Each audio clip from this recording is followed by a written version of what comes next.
Capítulo 31. Charlene Wood sentava-se com os joelhos unidos, e cruzara os pés na altura dos tornozelos, diante de Archie e Buddy, que a essa altura se sentavam lado a lado no sofá. Buddy havia vestido o paletó. Dois jovens membros da equipe, vestindo bonés da KGW, haviam erguido uma tela de fundo atrás dos dois, para ocultar o local da filmagem dos poucos que talvez reconhecessem a suíte dos fundadores, no Arlington. Você está pronto? Perguntou Charlene.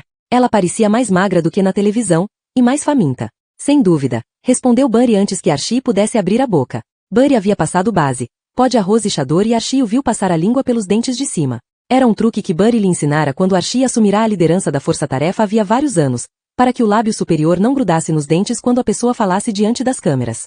Archie achou que Buddy estivesse brincando. Nós vamos transmitir ao vivo, disse Charlene. Archie baixou os olhos em direção às mãos. O inchaço havia diminuído um pouco, mas o seu lado direito ainda latejava, apesar dos 4 Vicodin e de outros 2 que acabará de tomar. Ele queria estar mais drogado. Precisava parecer doente. Estava doente. Agora precisava vender essa imagem. Charlene virou-se para a câmera, inclinou o queixo para baixo com ar pensativo e abaixou a voz. Obrigada, Jim. Estou aqui com o prefeito Buddy Anderson e a suposta última vítima de Gretchen Lowell e seu antigo perseguidor, o detetive Archie Sheridan. Ela virou-se para Archie, esticou a mão e tocou de leve seu joelho. Detetive, pode nos contar o que passou por sua cabeça quando foi informado de que a beleza mortal havia escapado? Archie manteve o rosto sereno, apesar do ridículo da pergunta. Fiquei mal, disse Archie. Me preocupei com a comunidade. Ele queria fazer alguma coisa com as mãos e decidiu uni-la sobre o colo. Gretchen é muito perigosa. Ninguém deve se aproximar dela. É importante que ela seja entregue, viva, à custódia do Estado, para que possamos concluir nosso trabalho de identificar suas vítimas. Eu gostaria apenas de reiterar, disse Buddy, que estamos fazendo tudo o que está ao nosso alcance para prender Gretchen Lowell. Nós vamos pegá-la. Charlene estendeu a mão e tocou o joelho de Archie novamente. Debbie estava de pé atrás dela, fora do alcance da câmera, e Archie pensou tê-la visto girar os olhos. Como estão seus filhos depois do trauma de ontem? Perguntou Charlene. Estão bem, disse Archie. Considerando as circunstâncias. Mas fico triste que isso esteja atrapalhando minha investigação do responsável pelos assassinatos em Forest Park, acrescentou, e percebeu Buddy mover-se ligeiramente ao seu lado. Ele ergueu o rosto e olhou direto para a câmera. Se alguém souber alguma coisa a respeito de uma mulher loura desaparecida há 2 ou 3 anos, por favor, ligue para sua polícia local. Charlene ergueu as sobrancelhas inquisitivamente diante da mudança de assunto, mas era profissional o bastante para fazer ao menos a pergunta óbvia. E o primeiro corpo? Nós a identificamos, respondeu Archie. A dor no anco tornará-se uma ardência. Seu nome é Molly Palmer. Archie havia ligado para os pais de Molly do quarto depois do banho. O pai de Molly havia atendido ao telefone. Para nós ela está morta há 15 anos, ele havia dito. Eles tinham outra filha, explicou o pai, uma advogada. Muito bem-sucedida. 2 filhos. Um marido que trabalhava em um banco de investimentos. Era sempre bom ter uma reserva. Buddy se enrijeceu todo. Ele limpou a garganta com uma ligeira tosse. Voltando ao assunto, disse. Eu gostaria de assegurar mais uma vez ao público que estamos fazendo todo o possível para protegê-lo. Archie ergueu a mão até o lado latejante e pressionou-a contra o tecido da camisa. Seu estômago revirou. Ele ergueu os olhos. A câmera ainda estava filmando. Buddy continuava com suas bobagens. Archie tentou se manter firme, se apoiar na beirada da mesa de centro, para que parecesse real. Não era muito difícil. A dor e a náusea estavam lá. Era apenas questão de entregar-se a elas. Ele ergueu os olhos para a câmera novamente, esperando que Buddy fizesse uma pausa, para dar ao câmera tempo suficiente para reagir. Porém Buddy tomou fôlego e Archie escorregou do sofá, caindo sobre os joelhos. Ai, meu Deus, disse Buddy. Continua filmando. Archie ouviu Charlene gritar. Debbie surgiu no mesmo instante, as mãos em concha sobre seu rosto. Archie, disse ela. Ela o estendeu sobre o carpete. Archie, disse mais uma vez. Ela se inclinou sobre ele, seu rosto pouco acima do dele, contraído. Archie segurou a mão da ex-mulher e a apertou. Espera um minuto, sussurrou. Ela inclinou a cabeça, confusa.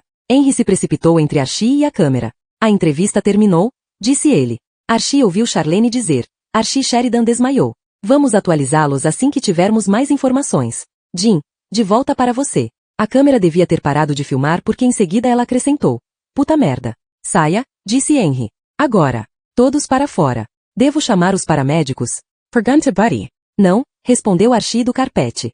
Fergus. Henry empurrou Charlene Wood e sua equipe porta fora, deixando a tela de fundo onde estava, atrás do sofá. Archie ouviu a porta do quarto das crianças se abrir e um momento depois Sarah estava ajoelhada a seu lado. Papai? Disse ela. Eu estou bem, disse Archie. Ele ergueu a mão livre e enxugou uma lágrima na bochecha rosada e úmida de Sarah. Eu estou bem. Sarah baixou os olhos e imediatamente notou o que mais ninguém havia notado. O que houve com a sua mão, papai? Archie ergueu-se e se sentou. Ben estava de pé na extremidade do sofá.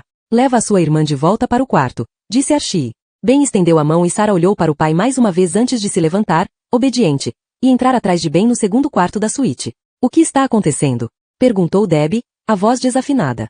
Fez Archie. Por favor. Todos. Quietos. Archie. Disse Henry. Só espera um pouco, disse Archie. Ele fechou os olhos, desejando ouvir o toque.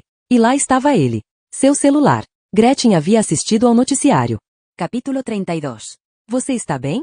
Pergunta Gretchen. Archie fez um aceno de mão para Henry, que imediatamente abriu seu celular para rastrear a chamada. O coração de Archie saltava contra o peito, e ele teve de se esforçar para manter a voz no tom normal de conversa. Preocupada comigo? Pergunto. Você me pareceu inchado, querido, disse ela.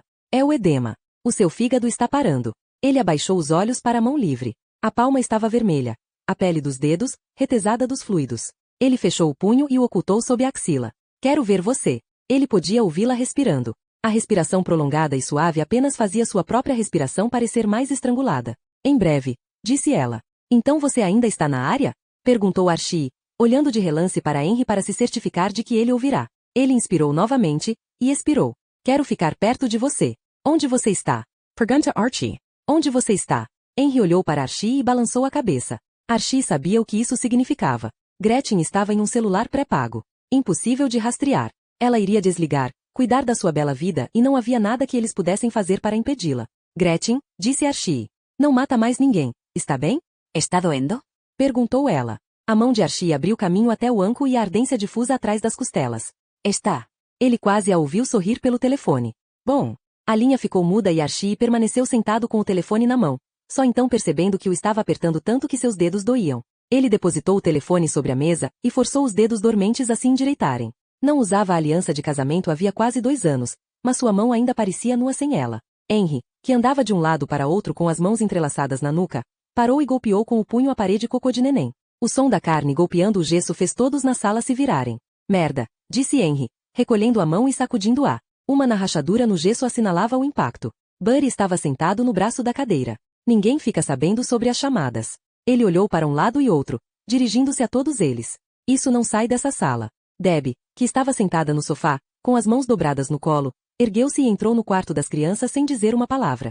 Archie tinha muito a lhe dizer, a explicar, mas teria de esperar. A porta da suíte se escancarou e Archie e Henry se viraram. Susan Ward estava parada na entrada. Vestia preto dos pés à cabeça e o cabelo turquesa brilhava como o topo de uma chama contra o rosto corado e enfurecido. Você deu uma entrevista para a porra da Charlene Wood? Capítulo 33.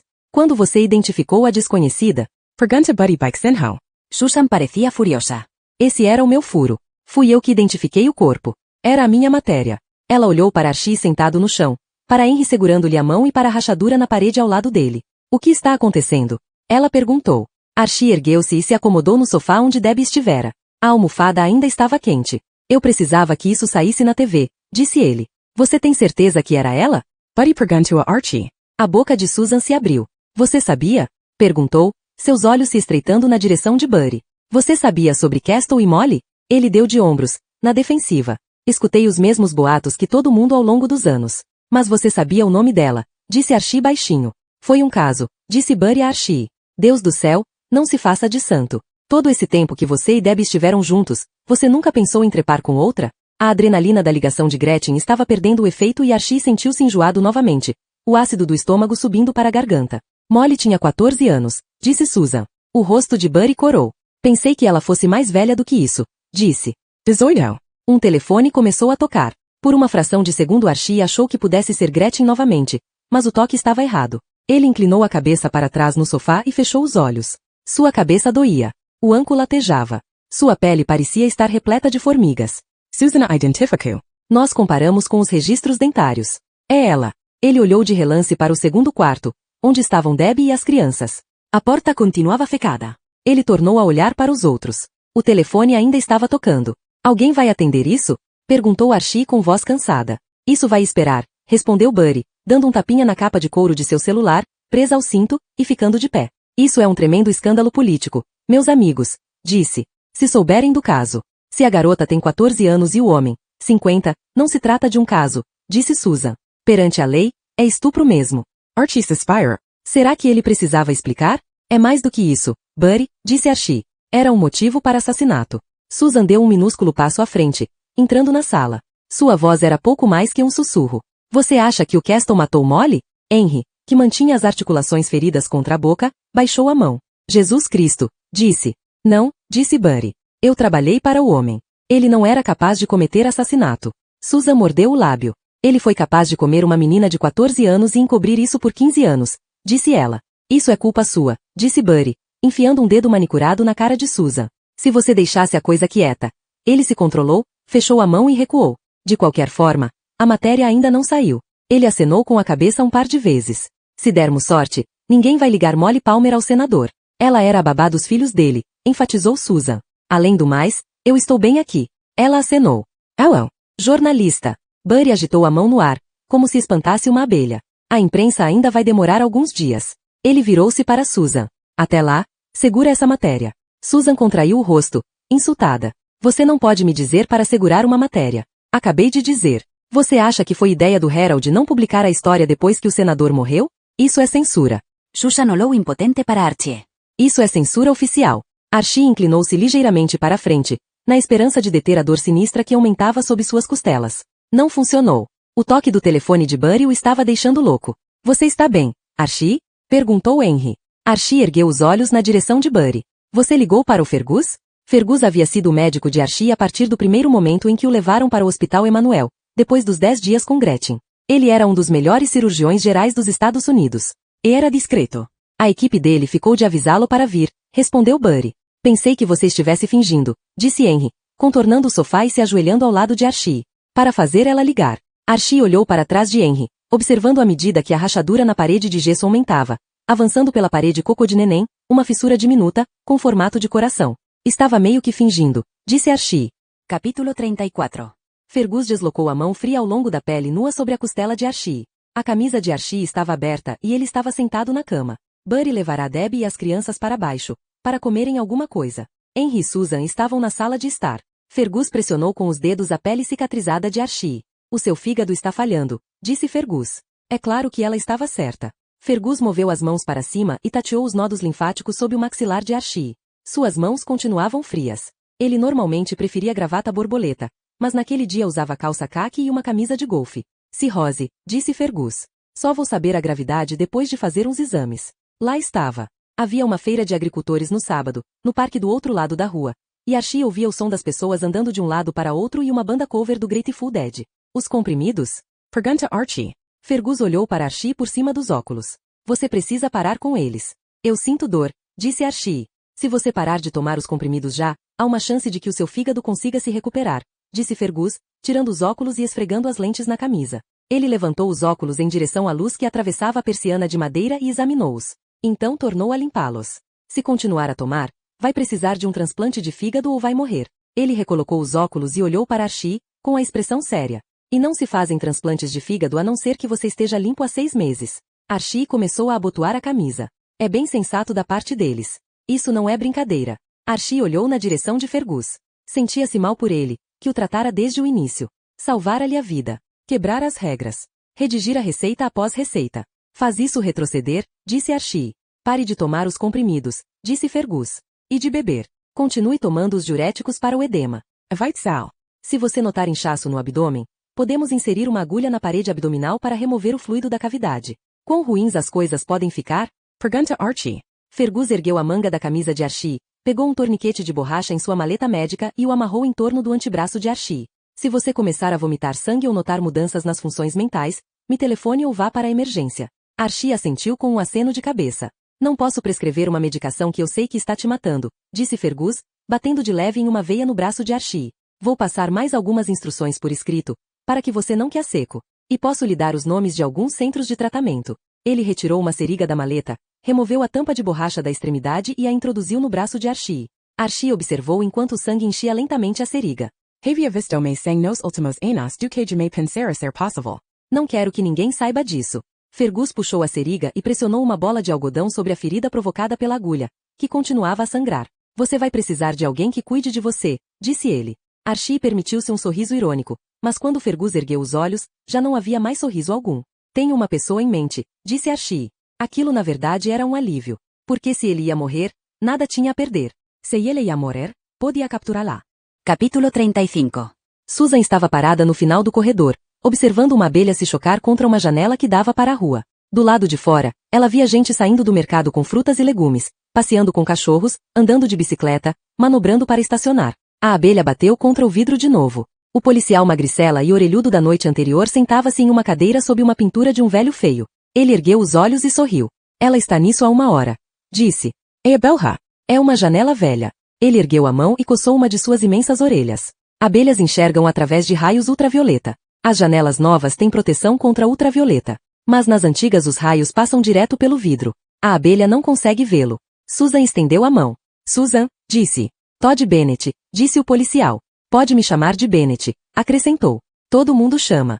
Você sabe um bocado sobre abelhas, Bennett, disse Susan, abrindo o celular. Sei um bocado sobre janelas, disse Bennett. Susan não estava no clima para falar de vidros nem de abelhas nem de poetisas cantoras compositoras feministas protopunho dos anos 70. E sobre isso ela quase sempre estava no clima para falar. Teclou um número e ramal do Herald. Ian atendeu ao telefone em sua mesa. Artigos, disse. Sua voz fez a pele de Susan formigar. Ela podia sentir-lhe o gosto só pelo timbre meloso, sentir-lhe a pele, o sabonete que ele usava. Não vá para a cama com gente do trabalho. Sua mãe lhe dissera. Na verdade, ela havia dito não cague onde você dorme, mas Susan havia entendido o que ela quis dizer. Susan estava tentando melhorar quanto a isso. Era uma das razões por que havia terminado com Derek. Ela afastou-se de Bennett e perguntou em voz baixa. Ian, quando você vai publicar a matéria sobre Castle e Molly Palmer? Ian fez uma pausa. Quando for a hora certa. A abelha se chocou contra a janela novamente. E isso quer dizer o quê? Que as pessoas ainda estão de luto, disse Ian. Susan sentiu vontade de rir ou quem sabe de esmagar com a palma da mão o apêndice chifoide de Ian e enfiá-lo dentro do coração dele. Seu merda, disse ela. Você não vai publicar a reportagem, vai? A voz dele se tornou mais melosa. Seja paciente, gata. Não me chame de gata, disse ela. A essa altura, a abelha achava-se fora do peitoril da janela, preparando-se para nova investida. Suas asas se agitaram. Vou levar a matéria para outro lugar. Alguém vai publicar. Você tem um contrato conosco, disse Ian. Quebra o contrato e você perde o emprego. Nós somos o único jornal diário da cidade. Ele riu e Susan decidiu que, em vez do apêndice chifoide, talvez preferisse a ponte do nariz, para cegá-lo. Assim ele viveria para lamentar o dia em que se opusera a ela. Para quem você vai trabalhar? Continua Ian divertido. O auto trader? Ai, então você vai deixar que eles abafem a história? Assim sem mais nem menos? Ele está morto. O que importa? Você é brilhante. A história do Castle já era. O que todo mundo quer agora é Gretchen Lowell. E você está bem no meio disso. Estou presa na porra do Arlington, disse Susan, mais alto do que pretendia. A abelha se chocou contra o vidro novamente. Desiste, disse Susan. O quê? Pergunta Ian. Susan cobriu o rosto com a mão. Eu estava falando com uma abelha, disse ela. Ah, disse Ian. Ele fez um muxoxo acanhado. Estou cobrindo a caçada ao criminoso. Criminosa. Não importa. Mas vamos criar um blog para você no site. Você pode atualizá-lo diariamente do Arlington. Um blog? Até onde Susan sabia, o site do Herald era um deserto. Susan olhou de relance para Bennett.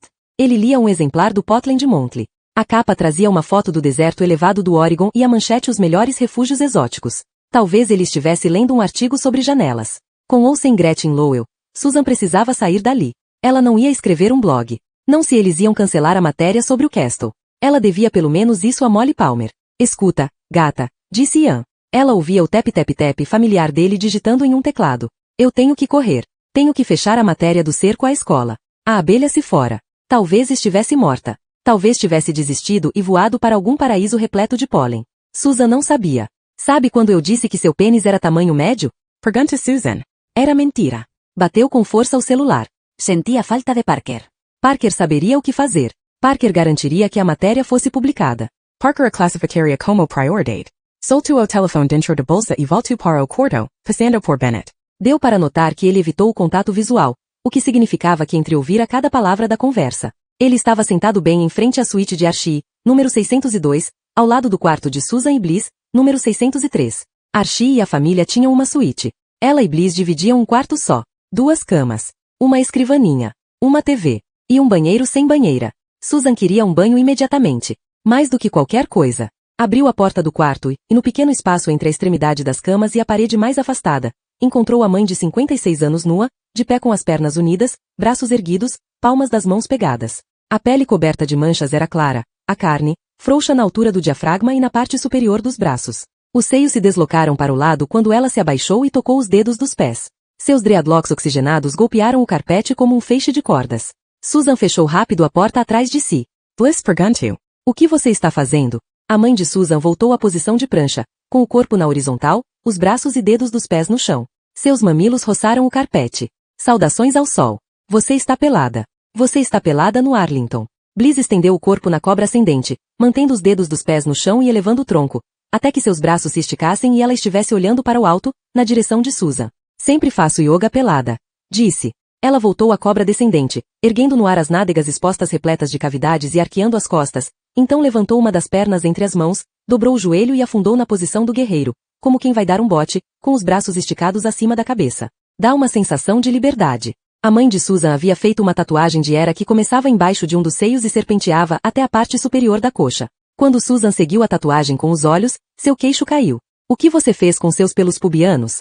Bliss baixou os braços em sua orgulhosa postura do guerreiro, estendendo um deles à frente, e o outro para trás. Eu depilei, disse Bliss. Ela estendeu a pele do abdômen, para que Susan pudesse decifrar o desenho cuidadosamente gerado no emaranhado redondo de pentelhos grisalhos. É um símbolo da paz. Bode fez no salão. Ah, meu Deus. Bliss ergueu os braços de novo, abaixou-se um pouco mais e fechou os olhos. Essa guerra é ilegal. Meu amor, ela disse. Susan girou e abriu a porta que dava para o corredor. Lá estava Henry. E Debbie. E os 2 filhos de Archie. Todos se viraram e olharam para Susan. E, para além dela, claramente visível através da porta aberta, para a mãe de Susan pelada, prestes a dar o bote. Namastê, disse Bliss com um aceno. Deu um passo à frente e dobrou-se por inteiro, seus dreadlocks mais uma vez empilhando-se sobre o carpete. Henry, Debbie, Ben e Sarah ficaram estáticos por 1 minuto. Gostei da sua tatuagem, disse Ben. Obrigada. Disse Bliss, voltando à posição de prancha. Susan deu um passo em direção ao corredor e fechou a porta atrás de si.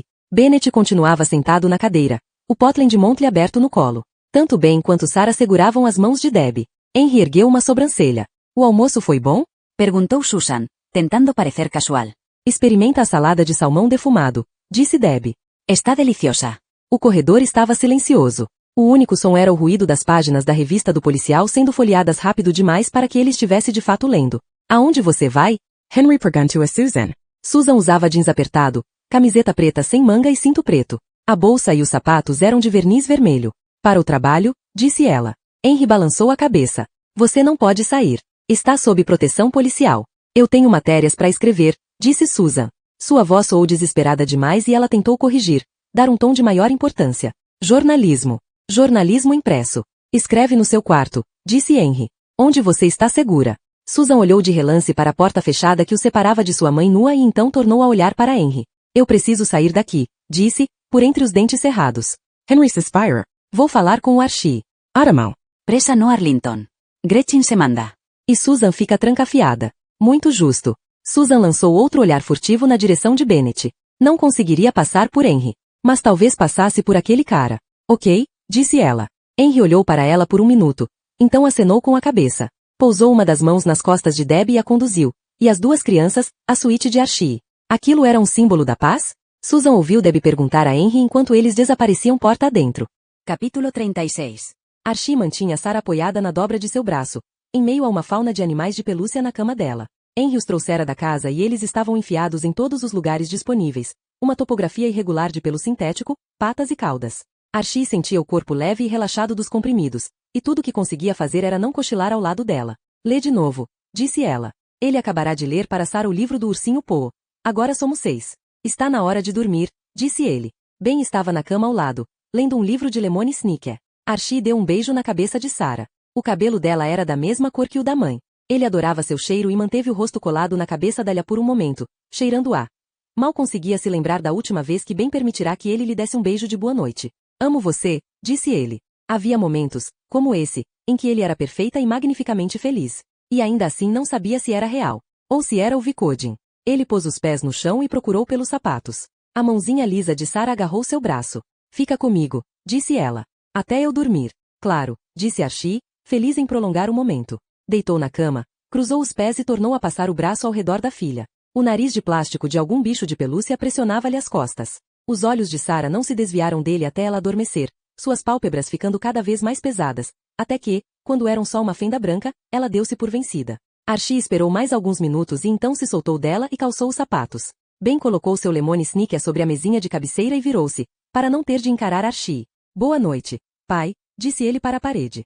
Boa noite, disse Archie. Ele esperava encontrar Henry e Debbie onde os deixará, na sala principal da suíte, mas eles não estavam lá. Estou aqui, chamou Debbie, do quarto. Ela apareceu no vão da porta, metida no roupão branco do Arlington, que passará a usar. Archie apostava que quando voltassem para casa, o roupão acabaria encontrando um lugar na mala dela. A que horas Henry foi embora? Perguntou ele, entrando no quarto e sentando na cama. Ela entrou no banheiro e começou a escovar os dentes. Há uns 15 minutos, disse, a escova de dente na boca. Ela levou um pouco de água à boca com as mãos em concha, bochechou e cuspiu na pia. Ele mandou dizer tchau. Ele observou o reflexo dela de onde estava sentado. Ela era linda. Sarah também seria linda assim quando crescesse. O cabelo castanho, as sardas, os olhos atentos. Debbie lavou a escova de dente e secou a boca com uma toalha de mão branca. Então percebeu que ele a observava e virou-se, apoiando as costas na pia. O que foi? Perguntou. Nada. Fico feliz que você esteja bem, ela disse baixinho. Archie deu de ombros. Foi só estresse, eu acho, disse. Você me assustou, disse ela. Sinto muito, desculpou-se ele. E completou a frase na cabeça. Por tudo. Ela lhe deu um de seus sorrisos tortos de preocupação. Debbie sobreviveria sem ele. Seria difícil. Mas ela caria bem. As crianças cariam bem. Provavelmente cariam melhor, a longo prazo. Por que você está me olhando desse jeito? Perguntou Debbie. Ele estendeu os braços em sua direção. Vem cá, disse ele. Talvez não fossem os comprimidos. Talvez ele estivesse de fato feliz. Ela caminhou descalça até ele. Ele estendeu a mão, desamarrou o roupão e o deixou pender aberto. Pôs-se de pé, enfiou os braços dentro do roupão e fez as mãos deslizarem pelas saliências de suas costelas, até a curva arredondada de seus quadris. Ela respirou fundo e mordeu o lábio. Faz muito tempo, disse. Archie puxou-a para si e a beijou no pescoço, aspirando seu cheiro. Nem me fala, disse. Ele empurrou o roupão para longe dos ombros dela e ele caiu no chão. Ela se afastou do roupão e caiu nos braços dele. Ele a conhecia. Seus seios, o esquerdo apenas um pouco maior do que o direito. A constelação de sinais em seu ventre claro. A pequena camada de gordura da gravidez na parte superior do abdômen. Ele a beijou na boca e recuou em direção à cama, puxando-a sobre ele. Ela estava com gosto de pasta de dente de hortelã. Ela gemeu e baixou a mão para desafivelar a calça dele. Ele a impediu, segurando sua mão pelo pulso e levando-a até a boca, para que pudesse beijar seus dedos. Queria corresponder. Desejava fazer amor com ela. Ele a amava. Mas seu corpo resistia. Tinha sido assim desde Gretchen. Ele não sabia se era o trauma físico pelo que havia passado ou se só estava tão envenenado pelo tesão que sentia por Gretchen que seu corpo recusava-se a traí-la, a ficar duro para outra. Ele faria amor com sua mulher. Faria isso uma última vez. Nem que fosse preciso trapacear um pouco. Então decidiu deixar Gretchen entrar em sua mente apenas por um momento. Fechou os olhos. E lá estava ela. Deus, como era linda, cabelos louros e pele branca leitosa, a boca aberta, desejando. Ele saboreou o lóbulo da orelha de Debbie, e era o lóbulo da orelha de Gretchen. Passou a mão pelo cabelo de Debbie, e era o cabelo de Gretchen. Sentiu-se instantaneamente duro. Podia sentir Gretchen desabotoando-lhe a calça, deslizando a mão para dentro de sua cueca, apoderando-se dele. Era bom. Perguntou-se por que nunca havia feito isso antes. Ela cobriu-lhe o pescoço com beijos de borboleta, como Debbie costumava fazer. Mas não era isso que ele queria. Ele enfiou a língua dentro da boca da mulher, abaixou a cintura da própria calça, virou-a com um movimento brusco e entrou dentro dela. Ele foi bruto, e a força que usou fez ela tomar fôlego, e isso o excitou ainda mais. Ele a penetrou com tanta força e tão fundo quanto podia. Não conseguia parar. Queria fodê-la mais forte do que qualquer um jamais era. Qualquer dos homens que ela já tivera. Os que haviam matado por ela. Os que ela havia matado. Ele queria alcançar seu íntimo. Ele ouviu, de algum lugar ao longe, sua mulher dizer: "Você está me machucando." E então ele gozou. Seu corpo inteiro tremeu, os músculos de suas costas se contraíram. Toda a raiva, o estresse e o pesar que mantinha reprimidos confundiram-se em seu rosto. E ele abriu os olhos. Deus do céu, Archie, disse Debbie. Ela estava tremendo, os olhos arregalados.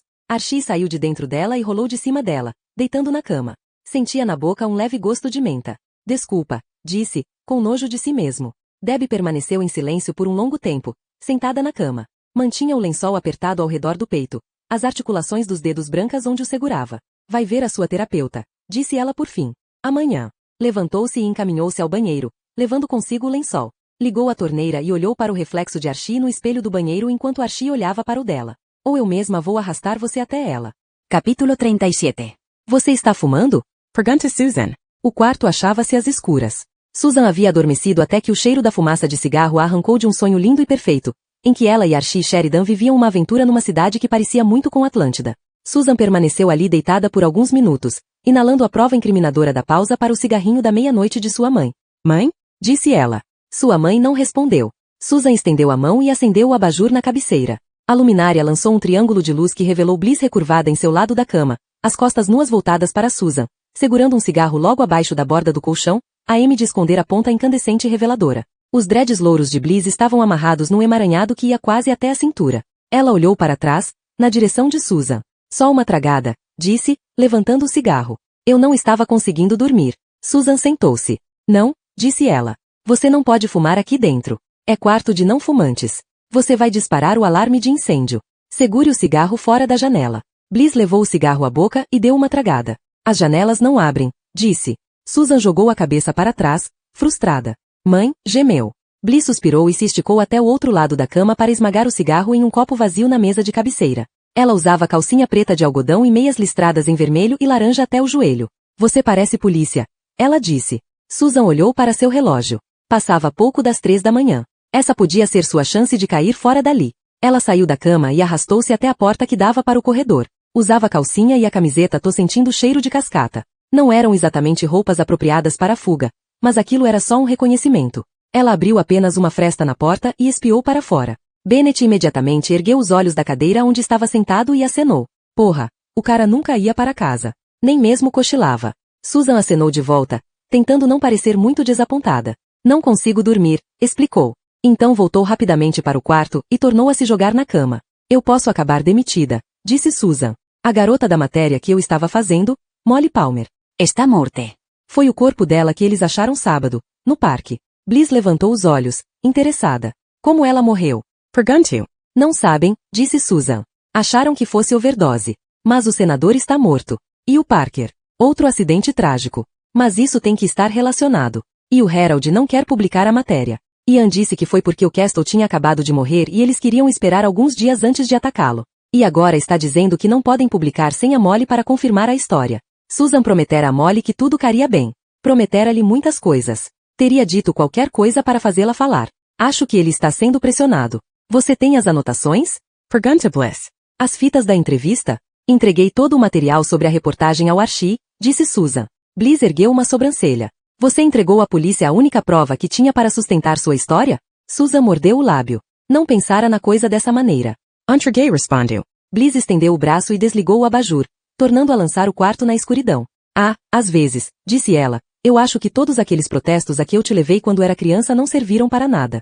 Capítulo 38. Isso tudo é mesmo necessário? Pergunta Sarah Rosenberg. Ela concordara em ver Archie à primeira hora da manhã e seu cabelo ainda estava molhado do banho. Um emaranhado de cachos castanhos que deixavam manchas escuras nos ombros da camisa de gola olímpica acinzentada. Nenhuma maquiagem. Uma caneca de café repousava sobre um descanso em uma mesa lateral perto de sua cadeira listrada. A caneca tinha um grande coração vermelho e as palavras a maior mãe do mundo. Archie tomou um gole de seu café no copo de papel. Henry estava sentado do lado de fora do consultório doméstico de Rosenberg. 2 carros patrulha achavam-se estacionados na rua. Havia um patrulheiro na varanda. É para o caso de você tentar me matar, disse ele. As cortinas de veludo verde estavam fechadas. Archie não podia ver as cerejeiras. As sobrancelhas de Rosenberg uniram-se em sinal de preocupação. Você está bem? Perguntou ela. Não havia como fingir. Ele se olhara no espelho aquela manhã. A pele parecia parafina. Havia círculos escuros sob os olhos. Suas mãos tremiam. Não, respondeu Archie. Como está sua família? Pergunta Rosenberg. Archie olhou de relance para o relógio de pêndulo. Ainda 13h30. Qualquer dia ele mesmo pagaria para que consertassem aquele relógio. Só desorientada, respondeu Archie. Rosenberg permaneceu em silêncio por um momento. Pegou a caneca com o coração, tomou um gole e tornou a baixá-la. Chá, percebeu Archie pelo cheiro. Não café. Li sobre o que houve na escola, disse ela. Deve ter sido duro para você. Ele não queria acreditar que Gretchen mataria seus filhos. Apavorá-los? Sim. Mas seria ela realmente capaz de assassinar a própria carne e osso de Archie? A Gretchen matou um garotinho uma vez, disse Archie em voz baixa. Isso chamou atenção porque ela matou poucas crianças. A quem ele estava enganando? Que a gente saiba. Ele descansou o cotovelo no braço da cadeira e apoiou o queixo na mão. Rosenberg sentava-se com o pescoço e coluna eretos, observando. 10 anos de idade, continuou Archie. Ele desapareceu a caminho de casa, voltando de um parque perto de onde morava. Gretchen o fez beber desentupidor de ralos e então lhe arrancou a pele com um bisturi. Isso ocorrerá no estado de Washington. Ele havia ido de carro até lá para a autópsia. Depois deixou o corpo, amarrado, no quintal da casa dele, para que a mãe encontrasse. A postura de Rosenberg não mudou. Você testemunhou muita violência, disse ela simplesmente. Archie tomou um gole de seu café. Demorou muito, depois dos seus 10 dias com Gretchen, até que conseguisse engolir alguma coisa sem queimar o esôfago danificado. É difícil beber desentupidor de ralo, disse ele. A pessoa acaba vomitando a maior parte. Pela quantidade encontrada no organismo do garoto, ela o dominou para forçar o líquido pela garganta. Archie apagou a caixa de comprimidos. Nem tentou escondê-la. Abriu-a e jogou alguns comprimidos na mão. Eu tive sorte, disse, pondo os comprimidos na boca. Ela só me dava algumas colheres de chá por vez. Você não teve sorte, Archie, disse Rosenberg. E você não fez nada para merecer isso. Se bem que era esse o problema. Ele havia feito. Preciso pegar essa mulher, disse Archie. Ele não podia tornar sua família feliz, mas podia deixá-la em segurança. Como? Pergunta Rosenberg. Archie sorriu, lembrando-se da inscrição sobre a entrada da escola de Ben e Sarah. Educação não é encher um balde, mas acender uma chama, respondeu ele. Rosenberg não disse. Yeats, disse Archie. Eu sei quem disse isso, declarou Rosenberg.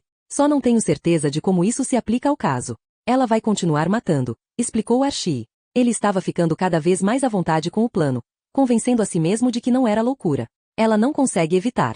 Ela queima tudo o que toca. Como você apaga um incêndio? Você o alimenta até que se consuma e apague. Ou corre o mais rápido que puder e liga para a emergência, disse Rosenberg. Ou isso, disse Archie. Capítulo 39. Debbie Sheridan atendeu a porta em um roupão branco felpudo, com as palavras Arlington Club bordadas em os dourados no peito. O quarto de Susan não tinha essa coisa de roupão. Nem shampoo tinha. Archie não está, disse Debbie.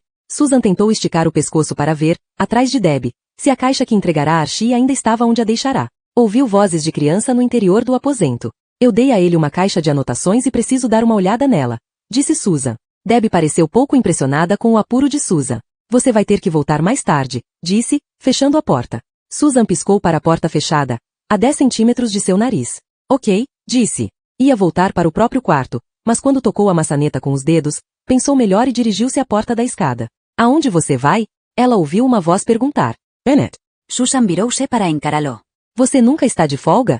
Eu me voluntariei para trabalhar em turnos dobrados, disse Bennett. Ele estava sentado na cadeira. Nem sequer parecia cansado. Aonde você vai? Lá fora, disse ela. Bennett ficou de pé, marcou cuidadosamente a página que estava lendo na revista e aproximou-se dela. É para você ficar aqui em cima, disse ele, os olhos se estreitando. Susan estendeu os dedos em agonia. Eu preciso de um cigarro, disse. Mau hábito, disse Bennett. Susan Sawyer. Já traçaram o seu perfil? Eu podia escrever uma matéria sobre você. Ela agitou os cílios. Alguma coisa heroica. Eu tenho uma missão, disse Bennett, cruzando os braços. Ficar sentado aqui no corredor e garantir que você e o detetive Sheridan estejam seguros. Susan enfiou a mão no bolso, mostrou um maço de cigarros e o balançou. Eu podia dividir, disse. Eu não fumo, disse Bennett. Então, o que eu devo fazer? Pergunta Susan. Bennett enfiou a mão no próprio bolso e puxou uma caixa de chiclete de aparência desgastada. Chiclete. Archie não está aqui, disse Susan a Bliss quando voltou para o quarto. Você demorou bastante. Onde conseguiu o chiclete? O telefone de Susan tocou. Era do Herald. Ela atendeu. Acabei de me reunir com o editorial, disse Ian. Eles estão entusiasmados com o blog. Fez uma pausa dramática. Já tenho um título. Relato sob vigilância. Você já tem conteúdo? O jornal está sendo pressionado a enterrar a reportagem sobre Molly Palmer? Pergunta Susan. Ian ficou em silêncio. Ela ouviu-o levantar-se e fechar a porta do escritório. Por M, ele disse. Está. Você está lutando por mim? Pergunta Susan. Nos bastidores? Sei que você não vai acreditar, disse Ian. Mas estou. Ela acreditava nele. Não que ele não fosse um babaca, mas antes de tudo era um jornalista. Depois um babaca. Eu vou fazer os relatos, disse Susan. Mas quero que eles sejam impressos. Chega dessa merda de internet. E eu só estou fazendo isso porque quero que você publique a reportagem sobre o Castle. Tem mais gente vendo o site do que lendo o jornal, disse Ian. Ah, fez Susan. Vou colocar alguma coisa na próxima meia hora. Já estava escuro quando Susan enviou o último relato do dia. A polícia determinará que Gretchen estava tendo um caso com B.D. Cavanaugh, o guarda que havia se matado. E Gretchen havia matado a agente penitenciária e fugido com o agente. Se ele ainda estivesse vivo. Por estar isolada, Susan tinha de fazer todo o trabalho de campo pelo telefone e por e-mail. Com a mãe na cama ao lado dela, assistindo à programação diurna da TV. Bliss não tinha TV em casa por princípio, e toda vez que tinha uma por perto ficava completamente fascinada. É claro que havia atualizações constantes nos noticiários de TV sobre a perseguição a Gretchen. Pela maneira como os informativos referiam-se ao fato, tinha-se a impressão de que eles desejavam que ela escapasse. Susan fechou o laptop. Gretchen Lowell em liberdade. Archie Sheridan no final do corredor. Lá estava ela, no meio da maior matéria do ano. Seu blog tivera mais de 1 milhão de acessos. Ela deveria estar entusiasmada. Mas não conseguia tirar Molly Palmer da cabeça. Susan fez o laptop deslizar para cima da cama. Suas pernas ainda estavam quentes em consequência do aparelho. Você vai acabar tendo câncer de coxa por causa dessa coisa, disse Bliss, os olhos ainda pregados nas notícias da TV. Susan esticou-se. Não existe câncer de coxa, disse. Ainda não, disse Bliss. Susan sentia-se rígida e tensa, e um pouco alucinada pelo confinamento. Preciso de um cigarro, declarou. Você poderia distrair a enfermeira Hatched. Seth Bliss desviou sua atenção da tela para Susan. Quem? Perguntou ela. O policial no corredor, disse Susan. Como? Pergunta Bliss. Susan enfiou seu casaco de moletom. Conversa com ele, respondeu ela. O rosto de Bliss franziu de preocupação. O que eu devo dizer? Perguntou ela. Susan deu de ombros. Pergunta alguma coisa sobre janelas, disse ela. Charlene Wood gritava na televisão, enquanto a tela exibia imagens das vítimas da beleza mortal. Você tem certeza de que é seguro sair? Pergunta Bliss. Susan guardou os cigarros e isqueiro no bolso do moletom. Fica de ouvido ligado, disse Susan, puxando o capuz. Se a Gretchen Lowell tentar me pegar, eu grito. Não foi sequer difícil. Bliss saiu e foi conversar com Bennett, e Susan conseguiu deslizar até a escada. Bennett estava absorto demais para perceber. Talvez o símbolo da paz tivesse despertado-lhe o interesse. Susan estava livre e nada tinha a fazer. Não havia levado suas anotações. Ian queria que ela permanecesse no Arlington por causa do blog, e enquanto ele tivesse poder sobre a matéria de Castle, ela desejava mantê-lo feliz. Susan acendeu um cigarro e deu uma tragada. O primeiro trago era o melhor. Todo seu corpo relaxou um pouco. Era parecido com sexo nesse sentido. Sempre um alívio. Ela tentava dizer a si mesma que fumava porque gostava das pausas para fumar, aqueles pequenos intervalos forçados de solidão e meditação, mas a verdade era que gostava da nicotina. Os postes ornamentais do centro haviam acabado de acender e algumas gaivotas que haviam se desviado, vindas da costa, grasnavam no parque. Portland ficava a 1 hora do Pacífico e Susan não entendia por que as gaivotas entravam tanto pelo continente, mas elas estavam sempre por ali, circulando perto do rio, cagando nas calçadas, vagando pelos parques. Um garoto coberto de tatuagens e piercings passou a toda de skate e as gaivotas não lhe deram a menor bola. Fazia uns 20 graus, temperatura alta para a noite, e o tempo estava bonito. A noite no noroeste do Pacífico era uma mescla de tons pastéis. Havia luzes acesas em alguns dos prédios do centro da cidade. Eram os que trabalhavam até tarde, o pessoal da limpeza ou os casos furtivos de escritório. Susan deu outra tragada no cigarro. Talvez estivesse errada. Talvez a segunda tragada fosse a melhor. Molly fumava cools. Susan se perguntou se a família com quem a moça tinha uma relação estremecida iria realizar um funeral. Se o fizessem, Susan prometeu a si mesma que levaria um maço de cools para colocar no caixão. É proibido fumar aqui, senhora, disse uma voz. Susan ergueu os olhos e viu o detestável porteiro do Arlington Club caminhando em sua direção, agitando a mão como um abanador. Susan deu uma olhada para trás para ver se ele estava falando com outra pessoa. Afinal de contas, estava do lado de fora, em uma calçada pública, sem incomodar absolutamente ninguém. E ela lhe dissera para não chamá-la de senhora. O porteiro continuou abanando a mão. Senhora? Disse ele. Susan deu outra tragada no cigarro. Por que não? Pergunto. Vai incomodar os hóspedes, disse ele, como se aquilo fosse óbvio. Ela gesticulou, com o cigarro, na direção da escura fachada de tijolos do prédio, do toldo verde, do parque, dos carros na rua. Eu estou do lado de fora. Mas os sócios precisam passar pela senhora, disse ele, e abriu as grandes portas de vidro a título de ilustração. Entrando e saindo. Susan baixou os olhos para o cigarro. A cinza precisava ser batida. Mas ela estava com medo de batê-la na frente daquele cara. Ele provavelmente a faria limpá-la. Para onde eu devo ir? Ele apontou para o outro lado da rua, para o parque. Susan cedeu, atravessou rapidamente a rua e encontrou um banco de madeira que cava de frente para o Arlington. Aquela parte do parque possuía um bebedouro público decorativo e uma parede baixa de concreto que ostentava um medalhão com o perfil de Simon Benson. Os bebedouros, popularmente chamados de Benson Bubblers, estavam espalhados por todo o centro de Portland. Rezava a lenda que Simon Benson, um barão da madeira da virada do século, havia mandado instalá-los para desencorajar seus funcionários de beber cerveja no meio da tarde. Susan não sabia se o plano havia funcionado, mas, 100 anos mais tarde, havia placas por todo o parque avisando que o álcool estava proibido. Susan bateu o cigarro nas pedras hexagonais sob seus pés. Ela fumava American Spirits. Molly estava morta. E Susan estava fumando. Precisava voltar a Molly Palmer. O blog podia esperar. Escrever um livro sobre Gretchen podia esperar. Precisava manter-se focada. Precisava encontrar um jeito de fazer com que o Harold publicasse a matéria sobre Molly. Estava cada vez mais certa de que a morte de Molly não havia sido uma overdose acidental. Tinha de descobrir quem a havia matado. E descobrir quem estava tentando encobrir tudo. Susan tinha quase certeza de que uma linha de investigação levaria a outra. Um mendigo cabeludo aproximou-se e sentou ao seu lado, com um maço de jornais Street Roots. Ele fedia a sujeira e cc, mas Susan estava determinada a não demonstrar nenhuma reação. Ele largou os jornais no espaço entre os dois no banco, cheirou o ar, fez uma careta e virou-se para Susan. Você se importa? Perguntou ele. De quê? Perguntou ela. De não fumar. Capítulo 40. O castor tinha quase 1 metro de comprimento e havia sido empalhado de pé, apoiado nas patas traseiras, a cauda uma aba do tamanho de uma placa sobre o carpete, a cabeça virada como se acabasse de perceber algum perigo com o canto dos olhos. Estava morto há uns 100 anos e seu pelo estava caindo, mas havia uma centelha de medo nos olhos negros vidrados que o fazia parecer quase vivo. Archie se identificava com isso. O castor cava ao lado do posto do Maitre no restaurante do Arlington Club. Archie sentia-se mal pelo Maitre porque o restaurante era só para sócios e convidados, e ele nunca vira mais do que 7 pessoas ali. Na maior parte do tempo, o Maitre só folheava o livro de reservas encadernado em couro e, quando não estava fazendo isso, recolhia as minúsculas penas que caíam do fazão empalhado que cava no console sobre a lareira e flutuavam até o carpete. Debbie olhou de relance para a cabeça de servo suspensa sobre a porta do salão de jantar. Esse lugar me dá arrepios, disse. Havia apenas outra mesa ocupada para o jantar. Eu retenor dos talheres propagava-se mais do que as voces desses ocupantes. Não vai ser por muito tempo, disse Henry. Mais alguns dias.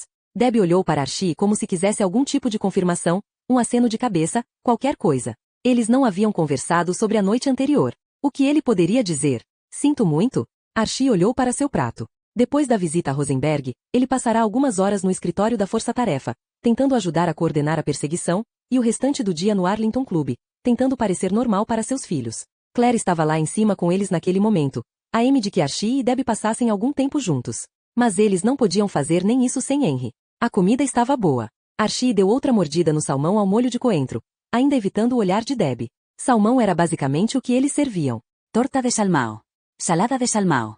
Filé de salmão. Posta de salmão. Era a época do ano na qual centenas de pescadores reuniam-se na cabeceira do escarpado rio Copper, de 480 quilômetros, no Alasca, para tentar capturar os peixes que nadavam contra a correnteza para desovar. Era quando o peixe estava rico em gordura. Quanto mais tarde eles fossem capturados, mais deteriorados e insípidos se tornavam. O estômago de Archie se agitou e contraiu. Ele havia reduzido o consumo de comprimidos antes. Sabia como a abstinência começava.